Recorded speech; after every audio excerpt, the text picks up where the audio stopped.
अंतरिक्ष में आज 6 बजे इसरो की लंबी उड़ान। स्पेस सेक्टर में कूदे भारत के प्राइवेट प्लेयर्स। अंतरिक्ष में अमेरिकी दादागिरी रौंद डालेगा इसरो।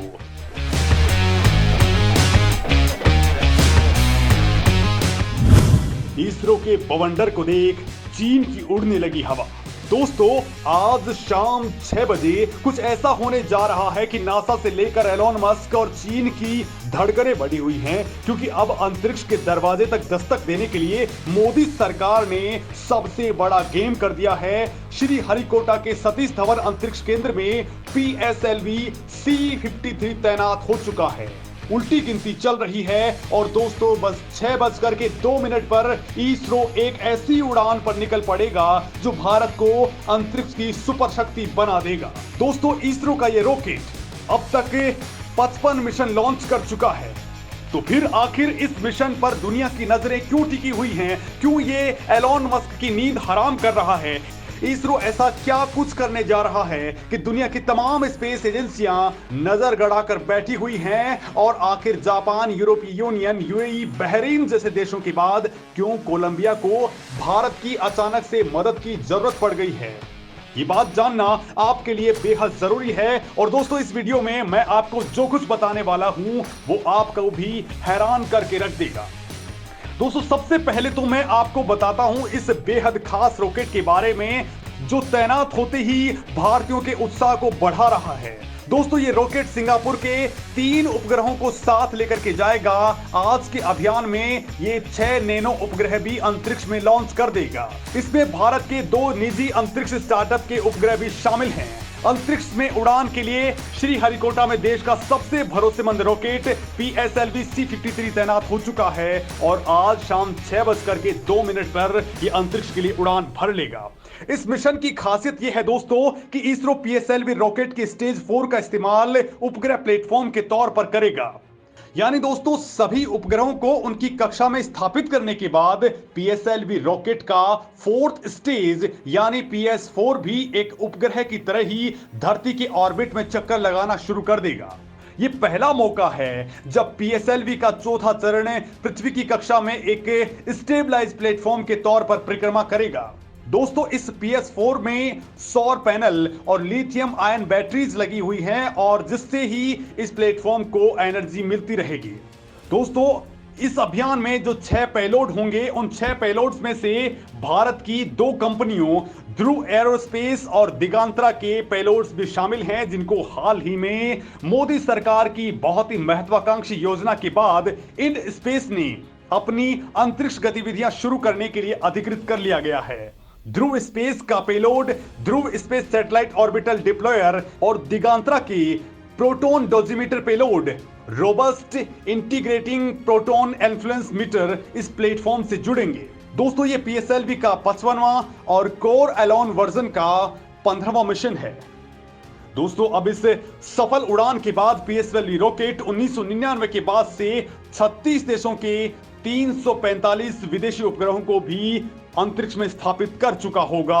और दोस्तों, इस मिशन के बाद से ही भारत के लिए बड़ी अच्छी खबर कोलंबिया से है, जिसने स्पेस तकनीक के लिए भारत की मदद लेने में रुचि दिखाई है।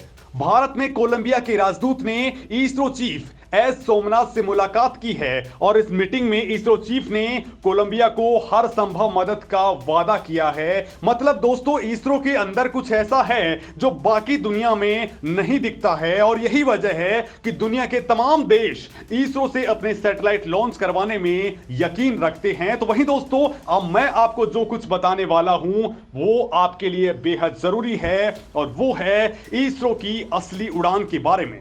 अब भारत में दिखेगा प्राइवेट प्लेयर्स का तूफान। मोदी की प्लानिंग ने हिला डाली नासा और स्पेस एक्स की चूलें। एलोन मस्क को रगड़ने जा रहा है भारत का इसरो। दोस्तों, इसरो के अंतरिक्ष मिशन में बढ़ते कदम अमेरिका, रूस, चीन के होश उड़ा रहा है। वैसे तो इसरो ने सालों पहले ही दुनिया में अपना लोहा मनवा लिया है।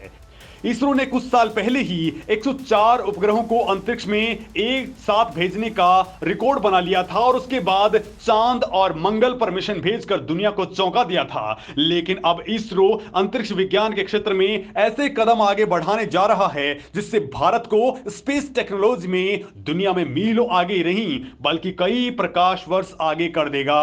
और दोस्तों, अब दुनिया की बाकी स्पेस एजेंसियां भारत से मुकाबला करने की स्थिति में भी नहीं होंगी, क्योंकि पूरी दुनिया की अंतरिक्ष एजेंसियां ये जानती हैं कि सबसे विश्वसनीय, किफायती और बेहद कम वक्त में लॉन्च करने की क्षमता इसरो के वैज्ञानिकों में ही है। और ये काबिलियत दिखाने के बाद भारत एक बार फिर दुनिया में अपनी विशेषज्ञता का ऐसा डंका बजाने जा रहा है कि जिसकी गूंज पूरे अंतरिक्ष में गूंजने वाली है। भारत में प्राइवेट प्लेयर्स अब इसरो के साथ इतिहास रचने वाले हैं। दोस्तों, जिन स्पेस कंपनियों के दम पर अमेरिका अंतरिक्ष में तहलका मचा रहा है, वैसी ही कंपनियां यानी एलोन मस्क की स्पेस एक्स जैसी कंपनियां उड़ान भरने वाली हैं। और इस काम के लिए मोदी मंत्रिमंडल ने जून 2020 में इन स्पेस की स्थापना की थी। दोस्तों, इन स्पेस एक नोडल एजेंसी है जो निजी संस्थाओं को अंतरिक्ष संबंधी गतिविधियों के संचालन के अलावा अंतरिक्ष विभाग के प्रतिष्ठानों के इस्तेमाल की मंजूरी देती है।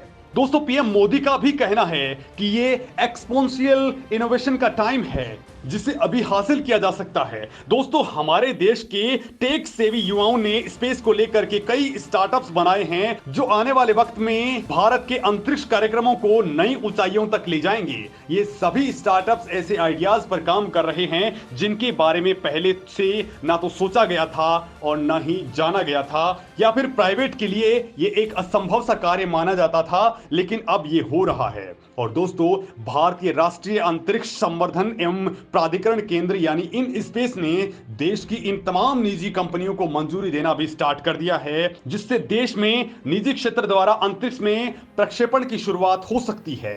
ये इन स्पेस एक स्वायत्त सिंगल विंडो नोडल एजेंसी है जिससे भारत में प्राइवेट प्लेयर्स को आगे बढ़ाने यानी देश में एलोन मस्क की कंपनी स्पेस एक्स जैसी कंपनियां खड़ी करने, अंतरिक्ष की गतिविधियों को बढ़ावा देने और उन पर नजर रखने के लिए मोदी सरकार ने तैयार किया है। दोस्तों, इन स्पेस की ओर से देश की पहली 2 टेस्टिंग फ्लाइट्स को मंजूरी देना एक मील का पत्थर है। इससे भारत में प्राइवेट प्लेयर्स की उड़ान की असली शुरुआत होने वाली है। और दोस्तों, ये शुरुआत स्पेस एक्स और चीन की नींद उड़ा रही है, क्योंकि अब भारत से इनको तगड़ी चुनौती मिलने वाली है। अब भारत स्वदेशी स्टार्टअप्स के जरिए बड़ा कमाल करने जा रहा है, क्योंकि भारत के पास युवाओं की बड़ी फौज है जो कुछ ऐसा करने का मादा रखते हैं जिसकी कल्पना किसी ने भी नहीं की होगी। दोस्तों, मैं आपको बता दूं कि अंतरिक्ष के क्षेत्र में ये बड़ी पहल पीएम मोदी के जरिए की गई है, जिन्होंने देश में पल रही प्रतिभाओं को पहचान कर उन्हें देश और अपना नाम रोशन करने का एक मौका दिया है। और इसी का नतीजा है कि देश में स्पेस सेक्टर में कई स्टार्टअप्स का आगाज हो चुका है। वैसे दोस्तों, इसरो पहले से ही भोकाल मचाए हुए है और अब प्राइवेट प्लेयर्स भी इस उड़ान में शामिल हो गए हैं, लिहाजा नए कीर्तिमान तय होने वाले हैं।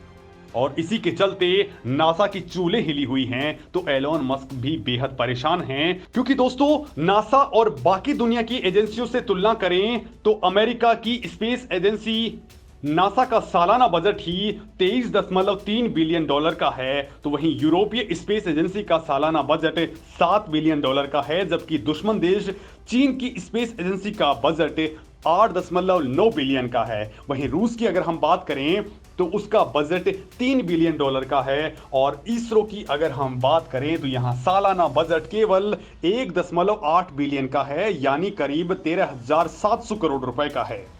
ये बजट नासा के सालाना बजट के 10% से भी कम है, लेकिन इसके बाद भी इसरो ऐसा काम कर देता है जो नासा भी नहीं कर पाता है।